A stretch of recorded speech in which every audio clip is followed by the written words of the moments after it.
and today we're diving headfirst into the glorious heart of Italy. It's food. Forget your microwave meals and your sad, limp pasta salads. We're on a mission to uncover the absolute best. Today, we're tackling a monumental task, a journey through taste and tradition. We're going to explore the magnificent, iconic, and downright delicious world of Italian cuisine. So, sharpen your knives and your minds because this is serious business. Get ready, because I'm about to unveil the top 5 traditional Italian dishes that you absolutely must try in 2025. These aren't just meals, they're experiences, history, and culture, all served up on a plate. So sit up straight, take notes, and prepare to have your culinary world rocked. Let's get this show on the road, shall we? Right, first up, the legend itself, lasagna. Lasagna is an art form, a symphony of layers, a testament to patience and quality ingredients. It's a dish that screams comfort, family, and good taste. Every Italian nonna has her own secret recipe, passed down through generations. A proper lasagna, made with love and the right technique, is a thing of beauty. It's rich, decadent, and utterly delicious. Now let's talk about what makes a good lasagna. It starts with the pasta fresh or high-quality dried sheets cooked al dente. Then there's the ragu, the heart of the dish. And then the bechamel sauce. A little sprinkle of Parmesan between layers adds that salty, umami kick.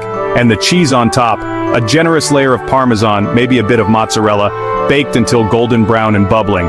It's a dish that brings comfort and joy, a taste of tradition that never gets old. It's a culinary hug in a bowl. So get out there, find a great one, or better yet, learn to make one yourself. You won't regret it, I promise you that.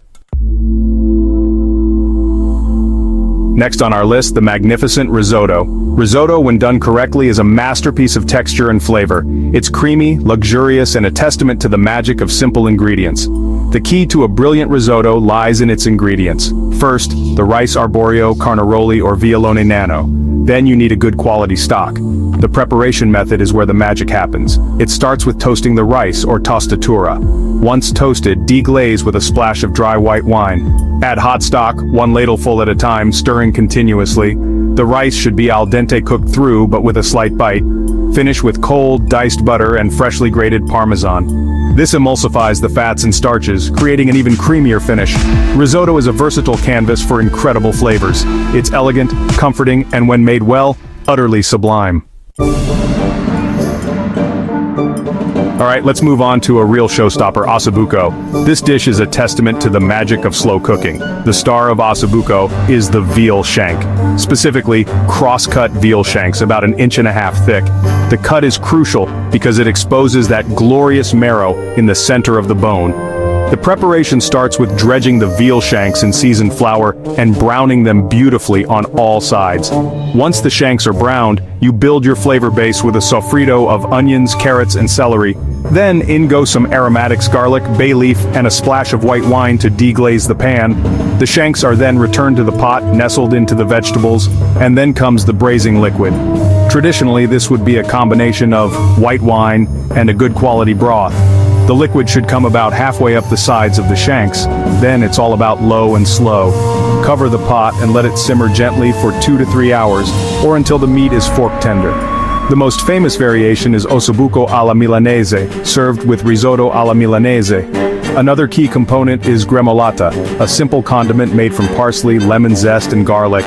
It's sprinkled over the Asabuko just before serving, adding a burst of freshness. And let's not forget the marrow. Once you've devoured the tender meat, the hollow of the bone holds a treasure-rich, buttery marrow. Why is Asabuko a must-try in 2025? Because it represents the heart of Italian home cooking.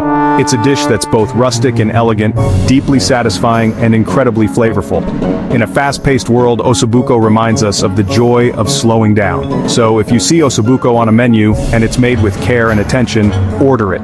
It's a dish that tells a story of tradition, regional pride, and the simple pleasure of a perfectly cooked piece of meat. It's not just a meal, it's an event. Right. After all that savory goodness, it's time for dessert. We're talking about tiramisu, the undisputed king of Italian sweets. The name itself, tiramisu, literally translates to pick me up or lift me up. It'll lift your spirits, awaken your senses, and leave you wondering where this marvelous creation has been all your life. Tiramisu is an elegant, sophisticated, no-bake dessert that relies on the quality of its few, carefully chosen ingredients. We're talking about Savoiardi biscuits, strong espresso coffee, creamy mascarpone cheese, eggs, sugar, and a dusting of cocoa powder. The origins of tiramisu are a bit debated, but it gained international fame in the 1980s and 90s. Let's break down the components. The Savoiardi, or ladyfingers, need to be light and airy, capable of absorbing the coffee without disintegrating. A quick dip in strong espresso is all they need. The heart of tiramisu is the mascarpone cream. This is typically made by whisking egg yolks with sugar until pale and creamy, then gently folding in rich, luscious mascarpone cheese. Assembling the tiramisu is a careful process of layering. A layer of coffee-dipped ladyfingers, followed by a generous layer of the mascarpone cream, then another layer of ladyfingers, and another layer of cream. The final layer of cream is then smoothed over, and the whole thing is chilled for several hours. Just before serving, the tiramisu is generously dusted with unsweetened cocoa powder. Why is tiramisu a must-try in 2025? Because it's the perfect end to any Italian meal. It's light yet indulgent, complex in flavor yet beautifully simple in its essence. It's a dessert that satisfies without being heavy. In a world obsessed with overly complicated, deconstructed nonsense, tiramisu stands as a beacon of classic, unpretentious deliciousness. So when you taste tiramisu, look for that perfect harmony, the bitterness of the coffee and cocoa, the sweetness of the cream, the delicate texture of the ladyfingers, and the rich, smooth mascarpone. It shouldn't be too wet nor too dry, it shouldn't be cloyingly sweet, it should be a delicate, delightful dance of flavors and textures that truly does pick you up. It's a dessert that, when made well, is nothing short of heavenly. A true Italian icon, so seek out the real deal, or better yet, master it yourself. You won't regret it. Right, we've reached our final dish, and it's a controversial one: carbonara spaghetti alla carbonara, a dish of sublime simplicity, born in Rome, that relies on just a handful of ingredients. Get it right, and it's a revelation. Get it wrong by adding cream, and you deserve to be banished from every kitchen in Italy. Authentic carbonara does not contain cream. The creaminess comes from the emulsification of egg yolks, pecorino romano cheese, the rendered fat from guanciale, and a little starchy pasta water.